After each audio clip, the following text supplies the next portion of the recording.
Hello and welcome back to share वाला। Discuss करेंगे कल की निफ्टी बैंक निफ्टी स्ट्रेटजी, साथ ही इस वीक के दौरान कौन से लेवल्स पे हमें ध्यान देना है और किन बातों पे हमको ध्यान रखना है ट्रेड करते समय, उन चीज़ों पे हम बात करेंगे। सबसे पहले हम डेली चार्ट को एनालाइज करेंगे। आपके सामने है निफ्टी 50 और बैंक निफ्टी का daily chart. Left hand side में हमारे निफ्टी बैंक का चार्ट है, राइट हैंड साइड में हमारा निफ्टी 50 का चार्ट है। सो अगर फ्राइडे का कैंडल आप देखेंगे तो क्लियरली देखेंगे कि यहाँ पे एक इन्वर्टेड कैंडल का पैटर्न बना हुआ है फ्राइडे के दिन के क्लोजिंग के बाद, और ये एक ट्रेंड रिवर्सल का साइन होता है अगर किसी भी ट्रेंड में इस तरह का कैंडल अगर बन रहा है, जैसे कि डोजी हो गया या morning star, evening star, pin bar candle, bullish हरामी, बियरिश हरामी, इस टाइप के कैंडल अगर बन रहे हैं तो आपको समझ जाना है कि वहाँ से एक पॉसिबल ट्रेंड रिवर्सल हो सकता है अगर अप ट्रेंड में बन रहा है, या फिर यहाँ से एक फर्दर शार्प अप मूव और आ सकता है। तो इन दोनों में से कोई भी एक चीज़ होगा, या तो एक शार्प अप मूव आएगा इस लेवल को ब्रेक करके, या फिर यहाँ से ट्रेंड रिवर्स हो जाएगा, क्योंकि इस तरीके के कैंडल का मतलब होता है कि मार्केट में इनडिसीजन हो रहा है। Same goes with Nifty 50 also. Nifty 50 में यहाँ पे अगर आप देखेंगे तो एक स्पिनिंग टॉप टाइप का कैंडल यहाँ पे बन रहा है, बियर स्पिनिंग टॉप। दोनों जो विक हैं वो लंबे हैं, प्लस थोड़ा सा बॉडी हमें यहाँ पे दिख रहा है। अगर ये बॉडी बहुत नज़दीक होता ओपन और क्लोज के तो इसको हम दोजी कैंडल बोलते, बट क्योंकि बॉडी थोड़ा सा वाइड है तो इसलिए हम इसको स्पिनिंग टॉप कैंडल बोलेंगे, और क्योंकि अप ट्रेंड में बन रहा है तो दैट मीन्स कि this can be a possible sign of reversal. So अब जो रिसेंट हाई है अगर हम बैंक निफ्टी की बात करें, विच इज़ अप्रॉक्सीमेटली 38,237 के आसपास, अगर ये जो रिसेंट हाई को ये ब्रेक करता है, विच इज़ ऑन थर्सडे को इसने हाई लगाया था, तो वहाँ से अगर इसको ये ब्रेक कर देता है तो फर्दर आप मान के चलिए कि 38,800 तक के लेवल्स आपको दिख सकता है। बट अगर इसको ब्रेक नहीं किया, इसके ऊपर सस्टेन नहीं किया, तो यहाँ से फिर आप एक प्रॉफिट बुकिंग देख सकते हैं टुवर्ड्स ये जो गैप है इसको फिल करके एग्जैक्टली 36,800 तक के लेवल्स आने वाले सेशंस में। तो 36,800 एक सपोर्ट बन के रहेगा, और ऊपर की साइड में हम मान सकते हैं कि 38,300 एक थोड़ा सा बफर लेके हम बात करेंगे 38,300। तो 38,300 के ऊपर अगर सस्टेन करता है बैंक निफ्टी तो आपको फर्दर अपसाइड्स देखने को मिलेंगे, अदरवाइज एक आपको प्रॉफिट बुकिंग देखने को मिलेगा। साथ ही 200 डे मूवी एवरेज भी अब नीचे है, तो उसको भी हमें ध्यान में रखना है। निफ्टी 50 की बात करें तो निफ्टी 50 में अगर थर्सडे का हाई ब्रेक करता है विच इज़ 17,487, थोड़ा सा इसमें बफर आप अगर लगाएं तो 17,500, तो 17,500 के ऊपर अगर मार्केट सस्टेन करता है तो एक डिसाइसिव मूव आपको देखने को मिलेगा टुवर्ड 17,800 इन कमिंग सेशंस। और अगर सर्वाइव नहीं कर पाता है, इसके ऊपर सस्टेन नहीं कर पाता है, तो यहाँ से एक प्रॉफिट बुकिंग आपको लेके जाएगा टुवर्ड 17,000 के लेवल्स, ठीक है, जहाँ पे एग्जैक्टली आपका 200 days exponential 200 days moving average, simple moving average भी आता हुआ आपको नजर आ रहा है। ये रेड वाला लाइन है।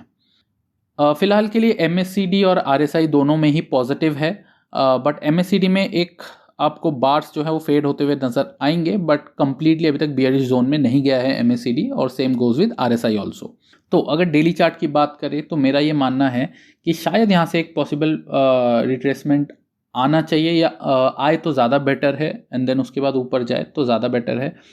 अदरवाइज एक वॉलेटाइल सेशन आपको देखने को मिल सकता है इस वीक के दौरान। इसका एक रीज़न भी है, बिकॉज कि यूके की जो कमेंट्री आई है रिगार्डिंग देयर इन्फ्लेशन वो बहुत ज़्यादा अच्छा नहीं है, वहाँ पे भी रेट हाइक्स हो रहे हैं, और दिसंबर तक का उनका मानना है कि ये कंटिन्यू रह सकता है।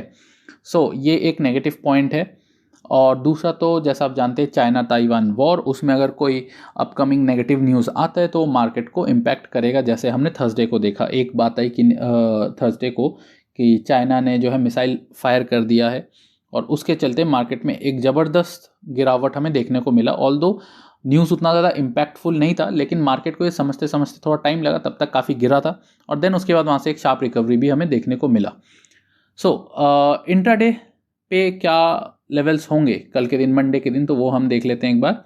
सो ये 5 मिनट्स का चार्ट है आपके सामने बैंक निफ्टी का, एंड देखिए लेवल टू लेवल ट्रेड करेंगे तो ज़्यादा बेटर है, क्योंकि लेवल्स काफ़ी सारे हैं, क्योंकि मेरा मानना है कि वॉलेटाइल सेशन हो सकता है आने वाले कुछ दिनों में। सो लेवल्स आपके सामने रहेंगे 38,200। अगर 38,200 के ऊपर सस्टेन कर जाता है बैंक निफ्टी इंट्राडे में, तो वहाँ पे आप एक अपसाइड का पोजीशन बना सकते हैं, और एक अच्छा खासा मूव आपको मिल सकता है with stop loss just below 38,120, ठीक है।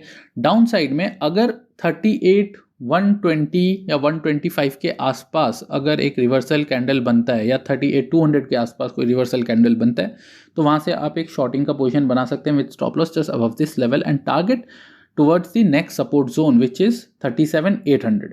ठीक है, 37,800 ये आपको ध्यान में रखना है। अगर ये ब्रेक हो जाता है 37,800 टू 37,750, ये एक सपोर्ट जोन है, इमीडिएट सपोर्ट। अगर ये ब्रेक हो जाता है तो आपको 37,500 तक के लेवल देखने को मिल सकते हैं, फॉलोड बाय 37,300। ठीक है, तो 37,500 में आपको एक रेजिस्टेंस मिलेगा और वो टूटेगा तो 37,300। तो यहाँ पे मैंने लिखा भी हुआ है, आप देख सकते हैं, below 37,750, 37,300 can be seen with some support at 37,500। ठीक है, सो यहाँ पे आप एक ट्रेड बना सकते हैं डाउन साइड में एंड 37,300 एक सपोर्ट रहेगा तो यहाँ से एक पुल बैक आपको देखने को मिलेगा, और अगर नहीं मिलता है तो 37,000 एक स्ट्रॉन्ग सपोर्ट जोन है। तो यहाँ पे 37,300 अगर ब्रेक कर देता है तो वहाँ पे पोजीशन ना ही बनाए तो ज़्यादा बेटर है। 37,300 अगर ब्रेक करता है तो आपको वेट करने 37,000 का। 37,000 पे आप एक रिवर्सल ट्रेड प्ले कर सकते हैं। द कंडीशन इज़ कि एक रिवर्सल कैंडल यहाँ पे बनना चाहिए, तो आप यहाँ पे एक लॉन्ग का पोजीशन बना सकते हैं stop loss below this level, तो एक अच्छा रिस्क टू रिवॉर्ड मिलेगा। तो लेवल टू लेवल अगर ट्रेड करेंगे तो ज़्यादा बेटर है। Buy on dips and sell on rise की स्ट्रैटेजी लेके चलना है। अगर स्कैल्प ट्रेड करना चाहते हैं तो उसके लिए आप 50 डेज एक्सपोनेंशियल मूविंग एवरेज को ध्यान में रख सकते हैं अगर ये ब्रेक होता है। बट अभी फिलहाल क्या है कि जो 200 डेज एक्सपोनेंशियल मूविंग एवरेज है वो और 50 मूविंग एवरेज आसपास है, तो यहाँ पे ट्रेड ना ही करे तो ज़्यादा बेटर है, क्योंकि अगर 50 EMA तोड़ेगा तो फिर 200 EMA इसको सपोर्ट देगा नीचे की तरफ। अगर ये दोनों एक साथ मर्ज हो जाते हैं तब ब्रेक होता है तो एक अच्छा स्कोप आपको मिलेगा इधर ऑन डाउन साइड और अप साइड, और अगर दोनों में गैप बढ़ जाता है तब भी आप फिर स्कैल्प ट्रेड ले सकते हैं। निफ्टी 50 की बात करें तो निफ्टी 50 में भी कई सारे लेवल्स हैं फिलहाल के लिए जिनको आपको ध्यान में रखना है। तो 17,500 सबसे पहला लेवल है। 17,500 के ऊपर अगर सस्टेन करता है निफ्टी 50 तो जाके आपको 17,800 तक के लेवल्स आने वाले सेशंस में देखने को मिल सकता है, या 18,000 के लेवल्स आपको देखने को मिल सकते हैं। बट द कंडीशन इज 17,500 के ऊपर सस्टेन होना चाहिए एटलीस्ट 15 मिनट्स तक। ठीक है, या 1 आवर तक। अगर आप 18,000 का लेवल सोच रहे हैं कि निफ्टी में आना चाहिए तो उसके लिए एटलीस्ट 17,500 के ऊपर 1 घंटा सस्टेन होना चाहिए मार्केट।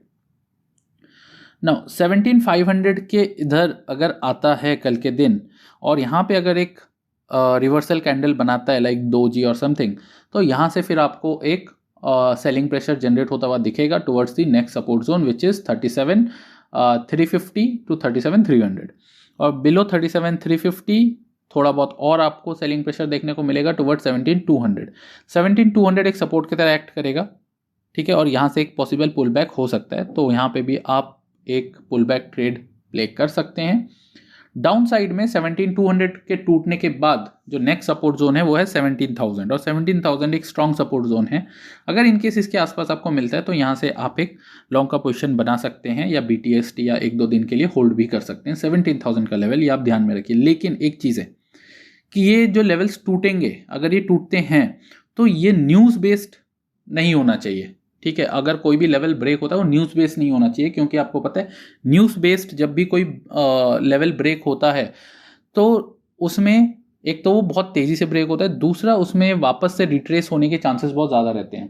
ठीक है, जैसे कि हमने देखा कि बैंक निफ्टी में डेली चार्ट में आपने ये देखा थर्सडे के दिन, और निफ्टी में भी थर्सडे के दिन जैसे ही नेगेटिव न्यूज़ आया चाइना ताइवान वॉर से रिलेटेड, एकदम से मार्केट गिरा। ठीक है, और जिन लोगों ने नीचे की तरफ लेवल्स ब्रेक होने पर शॉर्टिंग की होगी उनको मौका ही नहीं मिला होगा, और वापस से मार्केट ने यहाँ से पुल बैक ले लिया। तो ये इस चीज़ से बचें। अगर न्यूज़ बेस कुछ आता है, अगर आपने उसे पहले कैप्चर नहीं किया तो उसको बीच में कैप्चर ना करें, वेट करें, मार्केट को सेटल होने दें। ठीक है, सो ये रहेंगे लेवल्स। चाहे तो आप इनको नोट डाउन कर सकते हैं अपने चार्ट पे, और इसके अकॉर्डिंगली आप ट्रेड कर सकते हैं थ्रू आउट द वीक। सो आज के लिए इतना ही। ध्यान से ट्रेड कीजिए, वॉलेटाइल सेशन रह सकता है, ज़बरदस्ती का ट्रेड नहीं करना है। जब आपको प्रॉपर लेवल पे मिले, कन्विक्शन के साथ मिले, तब ट्रेड करना है। ज़रूरी नहीं है कि डेली ट्रेड करना है। बाकी अगर आप लर्निंग पर्पस से कुछ सीखना चाहते हैं, candle stick pattern, moving averages, indicators, उन सभी के लिंक मैंने डिस्क्रिप्शन में दे दिया है, वहाँ से जाके आप सीख सकते हैं। साथ ही हमारे टेलीग्राम चैनल का लिंक भी आपको डिस्क्रिप्शन में मिलेगा, तो जाइए ज्वाइन कीजिए। चैनल को सब्सक्राइब नहीं किया है तो सब्सक्राइब कर लें, बेल आइकन को ज़रूर दबाएं ताकि डेली वीडियोज़ आप मिस आउट ना करें। Thank you, have a nice day.